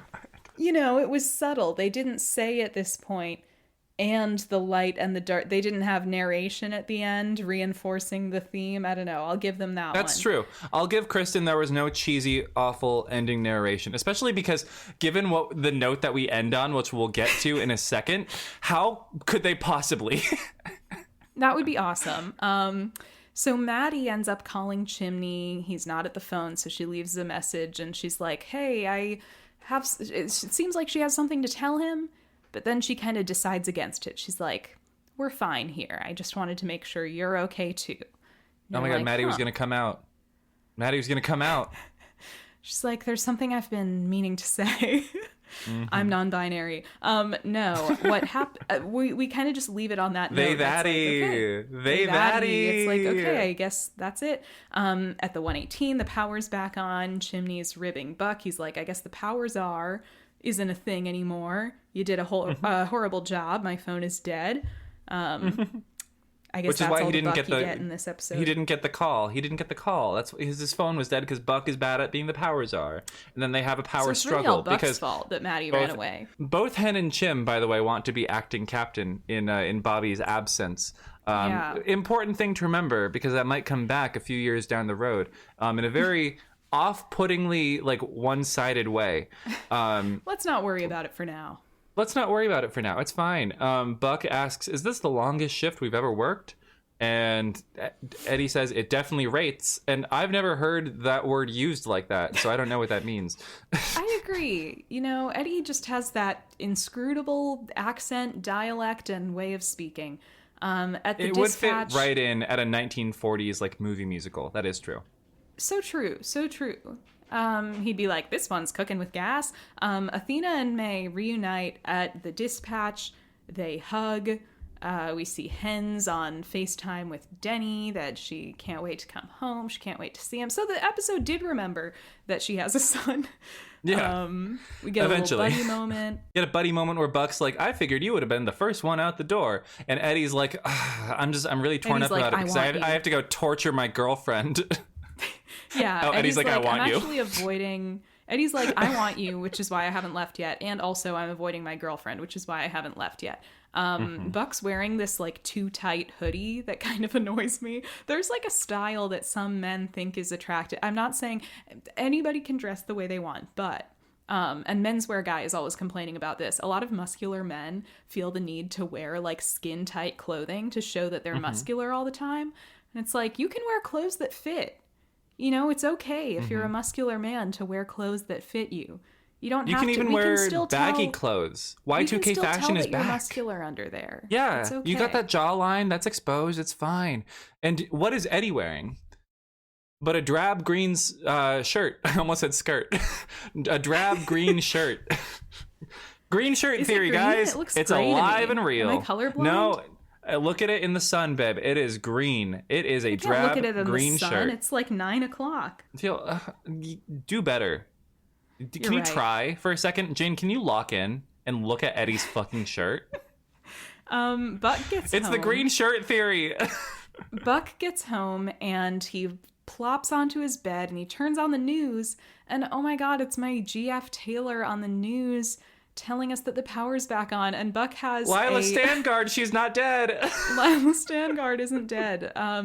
And he has a very corny line, Buck does, where he's like, "Hi, honey, I'm home." It's like, okay, that one felt a little forced. But it's cute. It's like, my girlfriend may not be home, but she's right here on the TV. It's cute because he can sell being like corny and pathetic. That's true. Because Oliver's good at that. I will say, there is a very strange moment. I have to stop saying I will say. I notice it every episode that I edit. I've noticed it like 5 times. I won't say. But I will. I have to say. Because it's important. Apparently. Although I haven't watched Nashville. Taylor gives a little Deus Ex Machina speech that apparently... the ransomware hacker group that was demanding a hefty fine, holding the city's electricity hostage, has mysteriously gone offline, and no one knows who they were, what they wanted, or why they came. Is the implication there, imagine we could take away from that Jeffrey Hudson was actually the source of the ransomware, and when he died, it died with him. We know that's not true, because apparently... in a recent-ish episode of 911 Nashville, in a dramatic bid to get someone to watch 911 Nashville, this plotline was finally resolved. Houmst, you may ask? IDK. Oh, okay, because you haven't watched it. No, I haven't watched it. I don't know how it was resolved, but apparently it was. I saw a tweet that was like, this plot line was resolved. I'm like, great. Cool. Well, speaking of which, you guys, ransomware was always something that I pretty much only knew of from this show. And then this past week, my work got targeted with a ransomware attack. Which didn't affect me because, I work in a grocery store deli, so I'm not high enough up to have an email address with the company. But apparently people who did have work emails, couldn't access their emails, and they had to get rid of, a few, corrupted computers. And somebody showed me, a picture of the screen. I had assumed, oh, there's no way real-life ransomware attacks are in this show where they're all memey and whatever, we hacked into the mainframe. But my coworker showed me a picture of the screen after the computer got corrupted, and it was this scary red screen, and it said you got pwned on it. Oh my god. So you guys, this is actually shockingly realistic. I guess they really are out there, these hacker types. I can't believe the leftist organic grocery store got taken over by 4chan nerds. Well, that's the thing. I'm an embarrassing look for you guys, no shade. It's like how the city of St. Paul got hit with a ransomware attack this past year too, and it heavily impacted the library, I think most of all. And it's dude, why can't you ever aim this stuff at a worthy target? Why the local co-op chain and the library? Can you hit why not the go after the government banks or something for once? Go after the banks. Yeah. Go after go after United Healthcare, sweet soon to be free Luigi. I don't know. So all of that to say, I guess the ransomware thing is over. And at Michael's apartment, Harry is watching the news. He doesn't want to go to bed. He's not tired. So this seems to imply that, we're getting a little hint of his trauma that he tells Michael, I'm fine. There's nothing to talk about. And you're like, well, clearly that's not true. This While I was entombed in the drywall, I had a premonition of my recasting, and it's unsettled me. Right. It's some kind of Lynchian, in Lost Highway, when Bill Pullman just becomes another guy for half the movie. It's these things are mysterious. Selfhood. I love it when we're deep into an episode and Jane breaks out Lynchian. I'm just saying. And there is a Lynch involved in the production of this show. Not this particular episode, but at times. Does she have any more episodes coming up? Oh yeah, she she's does. been directing them into season 9, I believe. Oh wow! Oh shit! Yeah, okay, no, much to look forward to. She's loyal to 911. God bless her. Yes. Back at the Diaz household. Oh God, you guys. No. We have a brief moment before the Diaz household, at the Hahn household, where Maddie Buckley Hahn. Actually, I think it's just Maddie Hahn. I think she took Chimney's last name. I think she's Maddie Hahn. And Maddie not married yet. And her baby born out of wedlock. She says, "Yes. Okay, are you excited to go see Daddy?" She's putting on her sweater. She's grabbing her purse. Ji Yun's in the stroller, and she goes, "Yeah, I think he's gonna be happy to see you too." And it's got this dark, dissonant, mood over it, and it's like unsettling. It's like, "Oh, Maddie, what are you doing? What are you doing, Maddie?" Oh no. And we cut to commercial through the mirror of my mind. And we come back feels amiss. to the Diaz household. Yes, where something also feels amiss. Anna is at the dinner table in the room. with Eddie and Chris. And, she's making cute little small talk. And they're all Christopher is really enjoying her company. Eddie looks like, he's the host of the party. And Anna is the person who is still here, even though the party ended hours ago. He's just got this sort of pent up, exasperated look on his face. It's so cruel, you guys. It's so cruel. He's saying little digs. He's like, you didn't have to cook all this, and you guys, Anna's like, I think we need to clean that kitchen first. And Eddie, bitch Diaz, says, maybe you should go home first. That is, you guys, the quote. I that almost is cried. the line. If somebody it's so said this to me, cruel. I think I would pass away. Imagine someone saying Imagine God your forbid somebody you're romantic dating. partner of almost a year says this to you. I will say, almost a year is crazy. I hadn't thought about it in those terms. I haven't given Ryan Guzman a lot of credit as an actor on this podcast. You have famously not given him a lot of credit as an actor historically. But one thing I will praise about his performance is that he knows how to sell not being attracted to a woman. And I'm just going to let that linger in the air for a few moments and move on. Yeah, I would say at the very least, one thing he does exceptionally well is holding like a dead, bored expression in his eyes. Sort of a vacuous apathy in his face. Yeah. And yeah, who knows if that's acting ability or just kind of like his inner self. But yeah, he's selling these couple scenes. It's actually a little scary. It is scary. He's like, maybe you should sociopathic. go back to your own fucking house because I want you out of here. And Ana Flores, the brightest spark, the most beautiful, warmest, sunniest flower in the entire world, is like, okay, yeah, no, absolutely, I'll totally go home. Well, you can but tell let she's me hurt clean the by kitchen it. first. You can tell it's she's hurt so by it, clear. But yeah, she takes it in stride. She's like, yeah, I guess. She goes into the kitchen, and clearly she knows something's wrong, so she tries to kind of ramble and stall and delay the inevitable. She's like, oh, sorry about all this mess, whatever. And finally, Eddie's like, Anna, we need to talk. And it's just so upsetting. Like, I'm sure this happens in real life all the time, but it's so upsetting to see, like, someone who has been nothing but a great partner and has done nothing wrong, and somehow they get dumped by like in such a brutal way.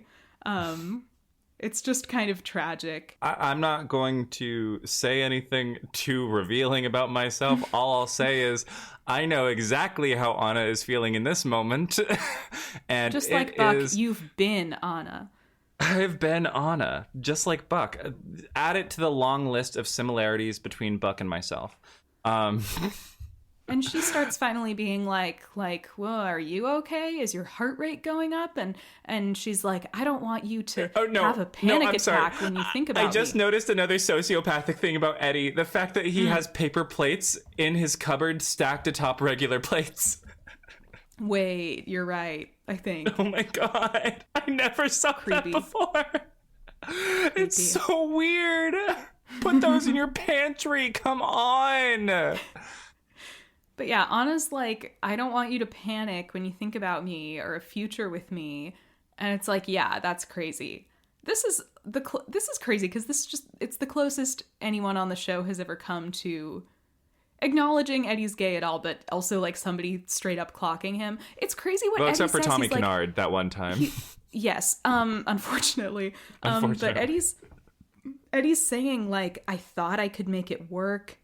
I love the idea of you and Christopher loves you so much. And it's like, bro, what? Like, I get that sometimes in real life that might happen where a heterosexual man is just not that into a woman and tries to make it work for like the good of whatever. But in a show, it's like, what's the purpose of showing this happening to Eddie? If not for like some greater examination of himself. And he's like, I should have said something sooner. And Anna's like, yeah, bitch, you definitely should have. And like, Eddie's just like, well, yeah, sorry about that. It's so unfortunate, like, given the perspective we have in the Big 26, because, like, it's kind of clear to me watching this and talking about it that, like, the intention was not an examination of gay Eddie. To not to have a gay Eddie-sode, evidently, by the fact that they still haven't had one. And I'm sorry, guys. I don't want to be a downer, but might not. But more so that the character of Ana Flores is redundant, and it's more dramatically interesting to have Eddie be single.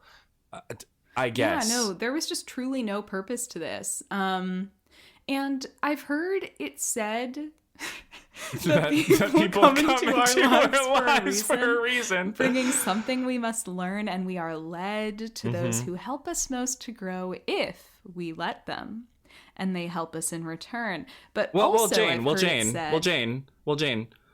I don't know if I believe that's true. So also I've heard it said, this is a fandom truth that Buddy was supposed to go canon at the end of season 4 / possibly into season 5. I saw that today! And then, right? I saw that today! And then something happened. And reports vary as to this part. It's like the network stepped in, or Kristen Rydell put the kibosh on it, or, I don't know, big Mr. Fox said, no thanks, 911, you're not doing that. The unfantastic Mr. Fox. Yes, the network. From what I can, I've never been able to see a real source for this. Ever. I've never seen a source for this. Believe that because it feels like Buddy's getting really intense at the end of season 4, and there's this weird nonsense storyline that feels like Gay Eddie at the beginning of season 5. But you guys, I think this might just be one of those things that we made up, that fans made up. I don't know that this is... I don't like to accept these fandom truths without a source, without a true... I don't even know where, the seed of this is. I think this is just something people have made up to comfort themselves.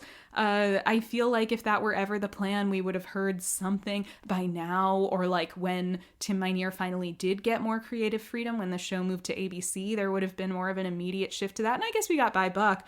It's but Eddie...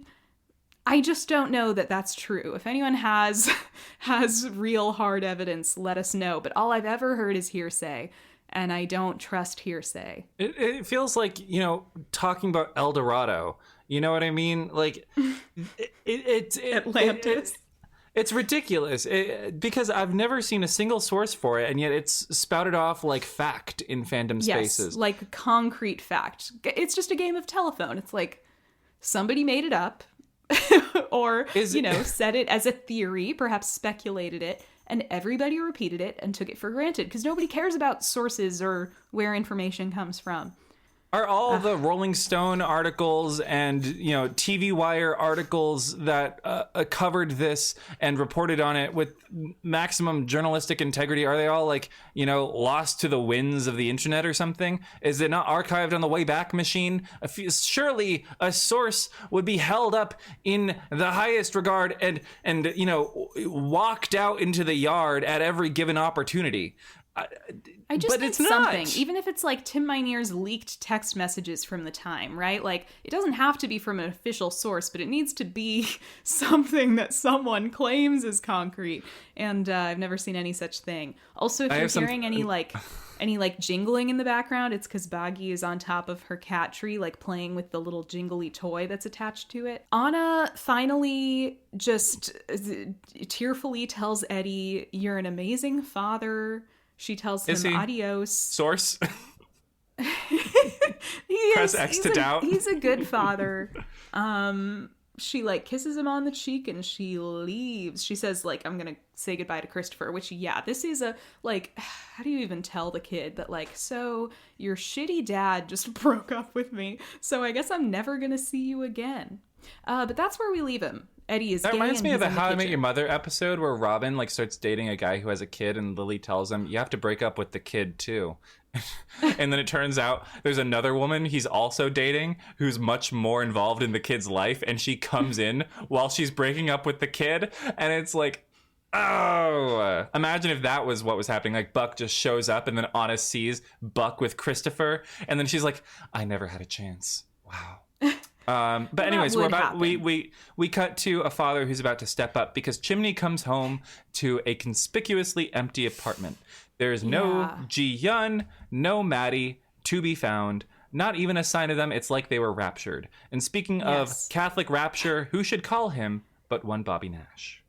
One Bobby God Nash himself. And so Chimney arrives at the 118, and he's like, "Ravi, what are you still doing here?" And he He's says, like, I was I had waiting to for earn Cap my to get back." paycheck because I'm recurring cast and Yeah. I have a smaller check than you. Yeah, but he's I like, have to Cap's eat. upstairs. Chim goes up, and who should he find but Ji-yeon? He's like, what's my freaking daughter doing in here? Sitting in her little... What's that called again? The little thingy that you put a baby in? Baby It's not carrier? a stroller. Yes, the baby carrier. You guys, I don't have any kids. Nor do I want Well, as them. someone Well, who does have kids, I took have that very Bobby. personally. Do you think people Very will believe personally. Maybe. I can speak with conviction. I could tell people that I really identify with Eddie because I too served in the army. We should I was just in start making up Afghanistan. lies when we get in fights with people on Twitter, like just trying to make us the most I'm sympathetic. living with my Somali American wife in Bangalore, and I have HIV, and this is why I'm better than you. Let's talk about Hamilton. Yeah, see, on Tumblr they used to do that unironically. But Yeah. Chimney gets there, the child is in the baby carrier, and he's like, why is my daughter here and not my partner? And they're like, Maddie's not here, Chimney. It's crazy that it's Ravi and Bobby telling him this, because at this point, like, Ravi doesn't know Chimney at all. Yeah. But apparently Imagine Ravi being was the present one for that this. Maddie... Wouldn't that poison your fucking relationship with your coworker forever? Yeah, it's kind of interesting that we never get the drama here, because apparently Ravi's here because he was the one that was like alone in the firehouse when Maddie dropped off Ji-yeon, because that's what happens, it turns out. She dropped off the baby and she left Chimney a video. She dropped the baby. She dropped the baby. She didn't drop the baby. She dropped off the baby. And she left this video that, like, it is kind of scary, because I think watching this without context the first time, you might think that it's like a suicide note. It is. But yeah, it's this... Well, yes, it functionally is. We'll get there. But she's left a video telling Chimney, like, I'm not... You know, you don't need to call anyone. Like, I'm doing this of my own accord. But I don't think Ji-yeon is safe around me. And so I'm leaving the baby with you. I have to go. I love you so much. I love you both so much. Chimney is watching this. As he's watching, gets very emotional, of course. You're probably very scared. And he gets that Annalise Keating snot bubble before any tears fall. It's very Damn. Viola core. And she says, don't come looking for me. I'm not in any danger. No one is forcing me to do this. I just can't do this anymore. G is not safe with me. You're there in Chimney's shoes, and you're like, what the fuck is she saying? And like you said, as an audience member watching this live, it reads like a suicide note. And then to find out that functionally that's what this is, not spoiler alert. For the people who only watch our podcast and don't watch the show, it's heartbreaking. It's heart-wrenching. Off topic, but can you guys hear Boggy purring? Boggy, I did hear her through the phone. And I just want She's to take purring this... right into the mic. This is going to show up on the recording, I bet. I want to take this very dramatic moment of Boggy purring, Maddie crying, Ji-yeon cooing, and Chimney snotting to lean into the mic and say... And as it turns out, Ji-yeon was the ultimate iPad baby. Okay. So the notes on an iPad that Maddie left with Ji-yeon, I could not make an iPad baby joke. I could not. But yeah, enough. Jennifer's performance is heartbreaking, as it has been for the last 10 episodes in a row. Yes. And as it will continue to be when we see her again, which unfortunately will not be for a while if my memory serves correctly. But what an episode. This is a real roller coaster of an episode. You know, you have Maybe You Should Go Home First. You have... I wrote down a line. I forgot to mention this when we were actually at this part, but I transcribed a line where somebody asks, how's Harry doing? And the person responds, he's as good as can be after being abducted by a lunatic and sealed in a wall to die. What a crazy thing to have happen on the show, and to just put it into words like that. Yeah, we've got the chop stuff. We've got the nosy Karen line. We've got the Maddie cliffhanger. It's just so much in this episode. I'm so sorry. I just had a very harrowing time passing realization about how old I'm getting, because I just saw a notification that 15 years ago today, Lady Gaga released Born This Way. That tracks to me. And I'm old. What? We're old, Jane. We're unk. We're aging. And we're chopped. We're chopped. Unk and we're chopped. We are chop hose officially. The perks of being. Anyways, thank you guys for listening to our podcast. Today this episode had some stinkery moments and had some winnery moments, and it had some very confusing moments. I hope you enjoyed the show. Thank you for listening. If you'd like to support us further, follow us on social media at First Podcast, spelled how it sounds. If you want to support us even further than that, go subscribe to our Patreon, where we just talked about heated rivalry, and we will be spending this month identifying fanfic tropes in 911. I don't know what that means, but the patrons voted for it. So we're going to figure something out. Do our best, as we always do. Yes. Would you like to share one final stinger of a line to send us out on, Jane, the great lore keeper of the pod? I would say, if you asked us how we're doing, I would say we're as good as can be after being abducted by a lunatic and sealed in a wall to die. Yes. And, as I said before, and I'll say it again, I think it's generally fine to entomb people, provided you're not Jeffrey Hudson.